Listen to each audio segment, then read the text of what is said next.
বিসমিল্লাহির রহমানির রহিম। আজকের ক্লাসে class 6 English first paper lesson 5 page 14 এবং 15 পেজের সমাধান দেব। আজকের সমাধানে গল্প এবং তার অর্থ, প্রশ্নের উত্তর এবং একটি রচনা লিখতে হবে, একটি কম্পোজিশন লিখতে হবে। আমরা গত ক্লাসে 14 পৃষ্ঠার এই সমাধানটি দিয়ে দেওয়া হয়েছে, আমাদের এই শূন্যস্থানগুলো দেওয়া হয়েছে। তো আমরা এখানে বি নাম্বার এখানে আমরা রিপ্লাই করা হয়েছে এখানে। তো এখানে এই বি নাম্বারের এই গল্পটা আমরা পড়ি, চলো তা উত্তর দেই। প্রশ্ন উত্তর এবং একটি রচনা লিখব।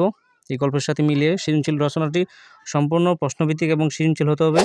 তো এরকম সৃজনশীল ক্লাস পেতে আমাদের চ্যানেলটি এখনই সাবস্ক্রাইব করে রাখো। প্রথমে বলছে, read the text about Bulbul and answer the question below, অর্থাৎ বুলবুল সম্পর্কে পড়ো এবং প্রশ্নের উত্তর দাও। বুলবুল collect rubbish from the Shankar area in Dhaka. Bulbul Shankar area, ঢাকার মধ্যে শঙ্কর এরিয়া থেকে রাবিশ সংগ্রহ করে, আর কি আবর্জনা সংগ্রহ করে। পরে বলছে এভরি মর্নিং, প্রতিদিন সকালে, হি ওয়েকস আপ, অর্থাৎ সে ঘুম থেকে ওঠে, অ্যাট 5 o'clock, ভোর সকালে, অর্থাৎ সকাল 5টা বাজে ঘুম থেকে ওঠে। অ্যান্ড এবং ওয়েকস লং, অর্থাৎ সে দ্য স্ট্রিট, অর্থাৎ দীর্ঘপথ হাঁটে, আর কি সেটা বলছে। শঙ্কর টু কালেক্ট রাবিশ, অর্থাৎ আবর্জনা কালেকশন করতে, আবর্জনা সংগ্রহ করতে সে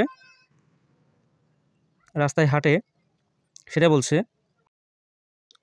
people of Shankar put their rubbish in the plastic bins and leave their in front of their house, অর্থাৎ প্লাস্টিকের প্লাস্টিকের পাত্রের মধ্যে রাখে, আর কি প্লাস্টিকের যেই আবর্জনা রাখার পাত্র,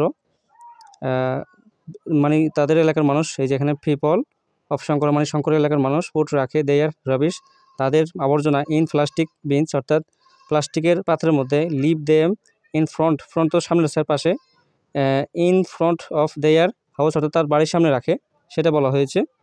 তো এখানে তারপর বুলবুল কী করে সেটা বলছে। Bulbul works from door to collect them, মানে এখানে একটি কঠিন উত্তর আছে, দেখো এটার অর্থ হচ্ছে যে, এখানে অর্থ হবে যে দেখো, অর্থাৎ ফ্রম ডোর টু ডোর, অর্থাৎ ধারে ধারে ঘুরে সংগ্রহ করে আবর্জনাগুলো, টু কালেক্ট অর্থাৎ সংগ্রহ করা। এখানে এই যে দ্যাম অর্থ তাদেরকে, কিন্তু এখানে বোঝাবে এই যে দ্যাম দ্বারা, এখানে দেখো এই দ্যাম দ্বারা বোঝানো হবে তাদেরকে, অর্থাৎ ময়লাগুলোকে বোঝাবে। দ্যামে তো তাদেরকে, কিন্তু বোঝাবে এখানে ময়লাগুলোকে। সামটাইম, এখানে বলছে যে কিন্তু, তারপর দেখো সামটাইমস কিছু সময়, দা বিনস ডাস্টবিন মানে অর্থাৎ পাত্রগুলো, ডাস্টবিনের পাত্রগুলো, আর ভেরি ডার্টি অর্থাৎ ময়লা, অ্যান্ড দেই স্মেল বেড অর্থাৎ খারাপ গন্ধ। এখানে দেখো দেই অর্থ, এখানে আরেকটি শব্দের অর্থ আছে, দেখো এটার একটু অর্থ বুঝাই দিই। দেই দ্বারা তারা, কিন্তু এখানে বোঝাচ্ছে দেই দ্বারা ময়লাগুলোকে বোঝাচ্ছে। দেই স্মেল অর্থাৎ তারা গন্ধ, খারাপ গন্ধ, বেডও তো খারাপ মানে অর্থাৎ দুর্গন্ধ, এটা বোঝাবে। এরপর বাট বুলবুল, অর্থাৎ কিন্তু বুলবুল ডজ নট মাইন্ড, এটা কিছু মনে করে না, বুলবুল কিছু মনে করে না এই বিষয়ে। তো he takes out everything from the beans and foot them in his van, অর্থাৎ সে বিন থেকে, পাত্রগুলো থেকে ময়লার আবর্জনাগুলো তুলে নেয় তার ভ্যানে, সেটা বলছে। এরপর এখানে দেখো হি বিলিভস দ্যাট, সে বিশ্বাস করে, বিলিভস হতো বিশ্বাস করা, দ্যাট অল জবস সব চাকরি মানে সব পেশা, আর কি চাকরি এখানে পেশাগুলো বোঝাবে, চাকরিগুলো, সব জবস আর ইম্পর্টেন্ট, সব চাকরি গুরুত্বপূর্ণ। হি ওয়ার্ক তার কাজ, হার্ড এভরি ডে প্রতিদিন কঠিন কাজ, এবং day to keep this area clean, অর্থাৎ সেই কঠিন কাজের এলাকা পরিষ্কার রাখার জন্য তিনি প্রতিদিন কঠোর পরিশ্রম করে, সেটা বোঝাচ্ছে। অর্থাৎ ক্লিন তো পরিষ্কার করা মানে পরিষ্কার করা, আর কি ক্লিন তো পরিষ্কার, আর এরিয়া তো তাদের এরিয়া, কিপ্ট রাখে, ক্লিন রাখে, সেটা বোঝাচ্ছে। তো চলো আমরা পরবর্তী নিচের পৃষ্ঠায় চলে যাচ্ছি। নিচের পৃষ্ঠায় কিছু অংশ দেওয়া আছে এই গল্পের। এখানে দেখো বলছে লাস্ট উইক, অর্থাৎ গত মাসে, বুলবুল ওয়াজ সিক, সে বুলবুল অসুস্থ হলো, 2 days অর্থাৎ 2 দিনের জন্য অসুস্থ হয়েছে। So he could not come to collect the rubbish, অর্থাৎ আবর্জনা সে সংগ্রহ করার জন্য আসতে পারেনি। দ্য পিপল অফ শঙ্কর জনগণ, শঙ্কর এলাকার জনগণ ওয়ার ছিল ইন গ্রেট ট্রাবল, অর্থাৎ বড় সমস্যায় ছিল আর কি, সেটা বোঝাচ্ছে। তারপর দেখো দে গোট ফাইলেস বলছে এখানে the good piles of rubbish, অর্থাৎ স্তূপ। এখানে যেই অর্থটা হবে দেখো, এখানে ফাইলস অর্থ, এখানে দেখো ফাইলস অর্থ স্তূপ আর কি, ময়লার স্তূপ বোঝাবে এখানে। গুড ফাইলস অফ রাবিশ, অর্থাৎ অস্বাস্থ্যকর ময়লার স্তূপ জমে গেছে waiting in front of their house, তাদের বাড়ির সামনে, এলাকাবাসীর বাড়ির সামনে। দে হোল সম্পূর্ণ, হলোতে সম্পূর্ণ এরিয়া বিকেম হয়ে উঠলো, অর্থাৎ এখানে বিকেম তো আসা আর কি হয়ে উঠলো। ডার্টি অর্থাৎ ময়লা, নোংরা, এখানে ময়লা মার নোংরা বোঝাবে। এখানে আমরা শব্দটা লিখে দিয়েছি, দেখো শব্দটা লিখে দিয়েছি, নোংরা বা ময়লা বোঝাবে। এই যে এখানে ময়লা বা নোংরা বোঝাবে। এরপর দেখা যাবে অ্যান্ড লেখা হয়েছে, অ্যান্ড আনহাইজেনিক অর্থাৎ অস্বাস্থ্যকর, অর্থাৎ ময়লাগুলো সম্পূর্ণ এলাকায় নোংরা ও অস্বাস্থ্যকর হয়ে উঠেছে। তো হোয়েন বুলবুল গুড ওয়েল, অর্থাৎ যখন বুলবুল সুস্থ হলো, হি কাম ব্যাক টু শঙ্কর, অর্থাৎ শঙ্কর এলাকায় সে কামব্যাক করলো। সে কালেক্টেড, অর্থাৎ সে সংগ্রহ করা শুরু করলো এভরিথিং, সব কিছু। এখানে সব কিছু বোঝাবে, এভরিথিং তো সবগুলো ময়লা আর কি। ফ্রম অল দ্য বিনস, অর্থাৎ বিনস এটা হচ্ছে ময়লার পাত্রগুলো থেকে। তো Bulbul do is not went to fall sick again, অর্থাৎ সে আবার অসুস্থ হতে চায় না, সেটা বলছে। তো এখানে সিক অর্থ অসুস্থ বোঝাবে। এখানে যদি তুমি একটা পাগলকে বোঝাও, মানসিক যখন বোঝাবে তখন সেটা সে মানসিক, আর যখন স্বাস্থ্যের সম্পর্কে বোঝাবে তখন সেটা অসুস্থ সিক এগেইন। আবার সে মানে ফেল হতে চায় না, ঝরে পড়তে চায় না, ফেল হতে ঝরে পড়া, অর্থাৎ অসুস্থে আবার সে পড়তে চায় না। তো হি রিয়েলাইজ অর্থ, এখানে আরেকটি শব্দের অর্থ বুঝিয়ে দিচ্ছি। এখানে দেখো রিয়েলাইসেস অর্থ বুঝতে পারা, কিন্তু এখানে মূল শব্দ হচ্ছে রিয়েলাইজ। এখানে আমরা মূল শব্দটা লিখে দিয়েছি তোমাদের জন্য সুবিধার জন্য, এই যে এখানে রিয়েলাইজ মূল শব্দটা লিখে দিয়েছি। তো আর এখানে আরও একটি সমার্থক শব্দ হচ্ছে রিয়েলাইসেস, অর্থাৎ রিয়েলাইজ বুঝতে পারা। তো ইফ যদি সে যদি সে স্টপ করে ওয়ার্কিং, অর্থাৎ কাজ বন্ধ করে, even for a few days only, কিছুদিনের জন্য সে যদি কাজ অফ করে দেয়, the whole area will turn into a big dustbin, অর্থাৎ পুরো ডাস্টবিনে পরিণত হবে পুরো এলাকাটাই, কারণ পুরো এলাকাটাই ময়লায় সম্পূর্ণ পরিপূর্ণ হয়ে যাবে, এটাই বোঝাচ্ছে। তো আমরা এই বিষয়টা বুঝে গেলাম। এখন আমরা প্রশ্নের উত্তর দিব। এখানে প্রশ্নগুলোর উত্তর দিব এখন আমরা। তারপর আরেকটি রচনা লিখতে হবে এখানে বি নাম্বারে এই প্রশ্নগুলোর উত্তর দিয়ে তারা রচনা আকারে লিখতে হবে, মানে প্রশ্নগুলোর উত্তর যেন দেওয়া হয় এবং রচনাও লেখা হয়। যেখানে কম্পোজিশন আছে, তো আমরা প্রশ্নগুলো বুঝে তারপর উত্তর দেই। চলো এখানে আমরা আগে প্রশ্নের উত্তর দিব, তারপর এখানে দেখছো আগে প্রশ্নগুলো বুঝে নেই। What time dose Bulbul wake up, এখানে বলা হয়েছে দেখো ওয়েক আপ অর্থাৎ সে ঘুম থেকে কখন ওঠে, কোন সময় ওঠে সেটা বলছে। তো আমরা এখানে এ নাম্বার উত্তর দিয়ে দিচ্ছি। বুলবুল ওয়েক আপ 5 o'clock, অর্থাৎ সকাল 5টায় ওঠে। এখানে হবে, তোমরা এখানে বসাই দিও সকালে, যেহেতু 5 AM o'clock। এরপর দেখছো আমরা B number, where do the people of Shankar put their rubbish, অর্থাৎ শঙ্কর এলাকার মানুষরা ময়লা কোথায় রাখে সেটা বলতে হবে। এরপর বলছে why does Bulbul think that all job are important, সকল চাকরি কেন গুরুত্বপূর্ণ সেটা বুলবুল কেন মনে করলো, সেটার উত্তর দিতে হবে। এরপর ডি নাম্বার হচ্ছে হোয়াট হ্যাভেন, কি মনে করো, হোয়াট বুলবুল বিকাম সিক, যদি সে অসুস্থতায় পড়ে যায়, তখন কি হবে সেটা মানে বলছে যে আর কি, অর্থাৎ বুলবুল অসুস্থ হয়ে পড়লে কি ঘটেছিল সেটা, মানে কি ঘটনা ঘটেছিল সে অসুস্থ হওয়ার পরে, সেটা এখানে উত্তর দিতে হবে। এরপর ই নাম্বার হচ্ছে what will happen if Bulbul falls sick again, সে যদি আবার অসুস্থ হয় তাহলে কি হতে পারে, কি ঘটনা ঘটতে পারে সেটার উত্তর দিতে হবে। এরপর এফ হচ্ছে what will you say to Bulbul if you meet him, অর্থাৎ বুলবুলের সাথে তোমার যদি দেখা হয় তুমি কি বলবা। তো এই প্রশ্নগুলো সম্পূর্ণ সৃজনশীল আকারে দিতে হবে। তোমরা গাইড নোট থেকে নকল না করে বা কপি না করে তোমরা সৃজনশীল উত্তরগুলো লিখে নিও। তো আমরা এখন চলো উত্তর পর্ব শুরু করি, তারপর আমরা পরবর্তী কম্পোজিশন বলে দিব। আমরা কিন্তু এই যে এ নাম্বার উত্তরটা দেওয়া হয়েছে শুরুতেই, তো আমরা এখন বি নাম্বার উত্তর শুরু করব। বি নম্বর উত্তর হচ্ছে যে people of Shankar put their rubbish in plastic bins, অর্থাৎ প্লাস্টিকের পাত্রে রাখতো, and leave them in front of their house, অর্থাৎ তাদের বাড়ির সামনে রাখতো, মানে ময়লাগুলো সবার বাড়ির সামনে রাস্তায় রেখে দিত। শঙ্করের লোকেরা তাদের আবর্জনা প্লাস্টিক বিনে রাখতো আর তাদের বাড়ির সামনে রেখে ফেলে দেয় আর কি। এটা সাধারণত মানুষ করে থাকে রাস্তার সামনে, বাড়ির সামনে রাস্তায় মধ্যে রাখে। সি নাম্বার উত্তর হচ্ছে ইজ ক্লিনার, একজন ক্লিনার, সে কিন্তু একজন ক্লিনার। এখানে যেটা তোমরা লিখতে হবে, আচ্ছা এখানে বুলবুল লিখতে হবে, এখানে বুলবুল নামটা এখানে লেখা হয়নি, এখানে তোমরা বুলবুল নামটা লিখে দিয়ে তো বুলবুল ইজ এ ক্লিনার, অর্থাৎ বুলবুল হয় একজন ক্লিনার। তারপরে বলতে হবে হি ক্লিনস, সে পরিষ্কার করে the garbage in front of house, সবার বাড়ির সামনে মানে ময়লাগুলো পরিষ্কার করে, and on the side of the road in Shankar area of Dhaka, তো ঢাকার শঙ্কর এরিয়ার মধ্যে সে সাইডে সে কাজ করে পরিষ্কার করে আর কি বাড়িগুলো। It keeps the area clean, তো সে এরিয়াটা পরিষ্কার রাখে, অ্যান্ড পলিউশন ফ্রি, অর্থাৎ দূষণমুক্ত রাখে। সো হি থিংস, তাই সে এভরি জব ইজ ইম্পর্টেন্ট, সব কাজকে কী করে গুরুত্ব দেয়, এই কারণে সে মনে করে আর কি, হি থিংস, সে মনে করে এভরি জব ইজ ইম্পর্টেন্ট, সকল কাজ গুরুত্বপূর্ণ। তো বুলবুল একজন ক্লিনার, সে বাসা বাড়ির সামনে ও রাস্তার পাশে আবর্জনা পরিষ্কার করে ঢাকার শঙ্কর এলাকার, এতে ওই এলাকার দূষণমুক্ত পরিচ্ছন্ন থাকে, তাই তিনি মনে করেন প্রতিটা চাকরি গুরুত্বপূর্ণ। এখন আমরা ডি নাম্বার উত্তর দিব।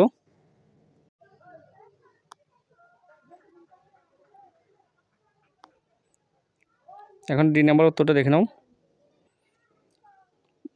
দ্য পিপল, জনগণ অফ শঙ্কর ওয়ার, শঙ্কর এলাকার জনগণ ছিল ইন গ্রেট ট্রাবল, অর্থাৎ বড় সমস্যায়, যখন সে অসুস্থ হয় সেই সময়ের কথা আর কি। They got piles of rubbish waiting in front of their house, তাদের বাড়ির সামনে যে শঙ্করের মানুষ খুব সমস্যায় পড়ছিল, তাদের বাড়ির সামনে ময়লার স্তূপ দাঁড়িয়েছিল আর কি। তারপর এখানে বলছে যে দে হোল এরিয়া, সকল এরিয়া আর কি বিকাম হয়ে উঠলো ডার্টলি, গন্ধ এবং আনহাইজেনিক, অর্থাৎ অস্বাস্থ্যকর হয়ে পড়লো আর কি, নোংরা বা ময়লা আবর্জনা হয়ে অস্বাস্থ্যকর হয়ে পড়ে। তারপরে এই নাম্বার হচ্ছে ইফ, যদি সে ফেল সিক এগেন, আবারও সে অসুস্থ হয়, হোল এরিয়া, সকল area will turn into a big dustbin, আর পুরো এরিয়াটাই ডাস্টবিনে পরিণত হবে, সেটা বলছে। তো এখন আমরা এফ নাম্বার উত্তর দিব। এফ নাম্বারটা কিন্তু সৃজনশীল ভিত্তিক, তা এরকম উত্তর কিন্তু তোমরা পাবে না কোনো ইউটিউব চ্যানেলে, সৃজনশীল ভিত্তিক উত্তর। তো তোমরা এখনই সাবস্ক্রাইব করে নাও যারা সাবস্ক্রাইব করো নাই। তো এফ নাম্বার হচ্ছে হুইল গ্রিটিংস, এটা বোঝা, এই জিনিসটা তোমাদের সবচেয়ে বেশি বুঝতে হবে। গ্রিটিংস কি? গ্রিটিংস হচ্ছে সালাম, নমস্কার অথবা হাই হ্যালো দিয়ে, বা মর্নিং, শুভ সকাল, গুড মর্নিং, এগুলো দিয়ে যখন তুমি সম্বোধন করবা, অভিবাদন জানাবে, তখন সেটাকে বলে গ্রিটিংস বলে।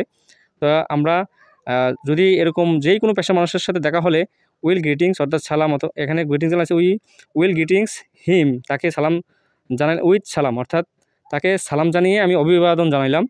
ইফ আই মিট, যদি তার সাথে আমার দেখা হয়, মিট হিম, তার সাথে আমার যদি দেখা হয়, তাকে আমি সালাম দিয়ে গ্রিটিংস করলাম আর কি, অভিবাদন জানাইলাম। অবশ্যই সালাম, আদাব, নমস্কার বলে মানুষকে সম্মান করতে হয়, সেটাই বোঝাচ্ছে। তো বিকজ, কারণ, ফর এ ক্লিনার, একজন cleaner, our area is clean, আমাদের এরিয়া পরিষ্কার রাখে, and the environment is pollution free, অর্থাৎ পরিবেশ দূষণমুক্ত রাখে। ইন ট্রুথ, সত্যিকার অর্থে, পিপল অফ অল প্রফেশন, অর্থাৎ সকল পেশার মানুষকে শুড বি রেসপেক্টেড, অর্থাৎ সম্মান করা উচিত।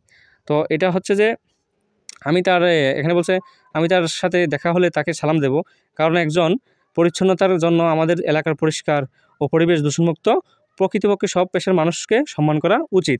এটা হচ্ছে প্রশ্ন। তো এরকম সৃজনশীল উত্তর পেতে অবশ্যই কমেন্ট বক্সে জানিয়ে দেবো ক্লাসটি কেমন হয়েছে। এখন আমরা একটা রচনা লিখব, যেহেতু প্রশ্ন উত্তর রয়েছে। তো যাই হোক, আমাদের এই প্যাসেজ শেষ হলো। তারপর এখানে বি নাম্বার B1, এই B1-এর আমরা প্রশ্নগুলো শেষ করলাম একে একে। এখন আমরা B2 এর একটা কম্পোজিশন লিখতে হবে, প্রশ্নের উত্তর দিতে হবে। এটা দেখো, এখানে প্রথমে বলা হয়েছে যে থিংস অফ এ পার্সন, মনে করো তুমি একজন ব্যক্তির, হু হেল্পস, সাহায্য, ইউ লিভ ওয়েল, একজনের সাহায্যে তুমি বেঁচে থাকো, write a composition on the person, অর্থাৎ ওই ব্যক্তি সম্পর্কে তোমার একটা রচনা লিখতে পারো। যেহেতু আমাদের মা বাবা আমাদেরকে লালন পালন করে, বাঁচিয়ে রাখে, তাহলে আমাদের মা বাবা সম্পর্কে একটি রচনা লিখি। এখানে প্রথমেই বলা হয়েছে, প্রশ্নগুলো বুঝে নিই আমরা, চলো। প্রথমে প্রশ্ন করা হয়েছে, এই প্রশ্ন উত্তর দিয়েই কিন্তু রচনাটা লিখতে হবে। রচনাটা কিন্তু খুবই সৃজনশীল ভিত্তিক এবং খুব অনেকগুলো তথ্য এখানে উল্লেখ করতে হবে। এখানে বলছে যে হোয়াট ডুইজ হি, সে কী করে। তারপর how does his work help you live well, তার কাজ অর্থাৎ তার কাজ কীভাবে তোমাকে বাঁচায় বা লালন পালন করে। হোয়াট টাইম ডুইজ হি, সে কোন সময়ে কাজ করে বা কোন সময়ে কাজে যায়। হাউ ডুইজ, তিনি কী কাজ করেন। তো ডুইজ হি বা লাইক টু জব, অর্থাৎ কোন কাজটি পছন্দ করে, তিনি কী কাজটি পছন্দ করেন সেটা বলতে হবে। হোয়াট উইল হ্যাপেন্ড ইফ, যদি সে কাজটি না করে তাহলে কি হতে পারে আর কি, সে কাজ বন্ধ করলে কী হবে সেটা বলতে হবে, বা তোমাদের ফ্যামিলির উপর কী প্রভাব পড়তে পারে। What do you think about his, আপনি তার চাকরির সম্পর্কে কি মনে করেন সেটা বলতে হবে। তো অর্থাৎ তার চাকরি সম্পর্কে একটা মন্তব্য করতে হবে, সেটা বলছে। তো এখন চলো আমরা ধাপে ধাপে উত্তরগুলো দিব আর একটি রচনা লিখে ফেলবো। চলো রচনাটা পড়ে নেই। এখন এই প্রশ্নগুলোর উত্তর দিয়ে একটি কম্পোজিশন, মাই ফাদার, আমার বাবা, অর্থাৎ আমার বাবা সম্পর্কে একটি কম্পোজিশন লিখে ফেললাম। তো এখন চলো আমরা কম্পোজিশনটি পড়ে নেই এবং কি উত্তরগুলোও হয়ে যাক। এখানে প্রথমে বলা হয়েছে my father name is MD Giasuddin Ahmed, অর্থাৎ Mohammad Giasuddin Ahmed. My father is a garments worker, অর্থাৎ আমার বাবা একজন গার্মেন্টস কর্মী।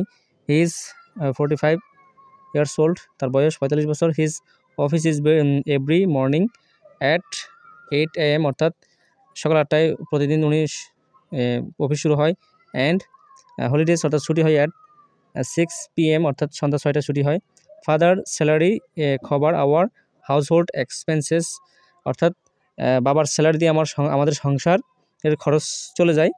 তো my father text care of our food expenses, অর্থাৎ বাবা আমাদের খাবারের খরচ, তারপর ক্লোদিং এক্সপেন্সেস, অর্থাৎ পোশাকের খরচ, মেডিসিন এক্সপেন্সেস, অর্থাৎ ওষুধের খরচ, অ্যান্ড এডুকেশন এক্সপেন্সেস, অর্থাৎ লেখাপড়ার খরচ।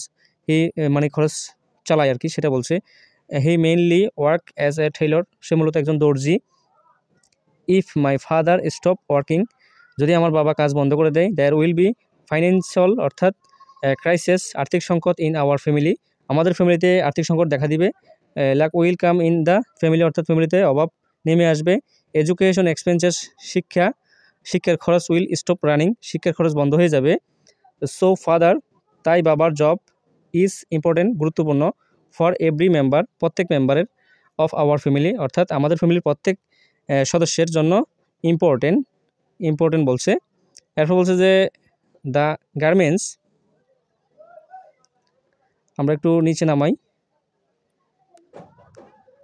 The garments industries in Bangladesh has developed, অর্থাৎ গার্মেন্টস ইন্ডাস্ট্রিজ বাংলাদেশকে উন্নত করতেছে। ডো টু টেইলরিং প্রফেশন, অর্থাৎ এই দর্জি প্রফেশনের কারণে,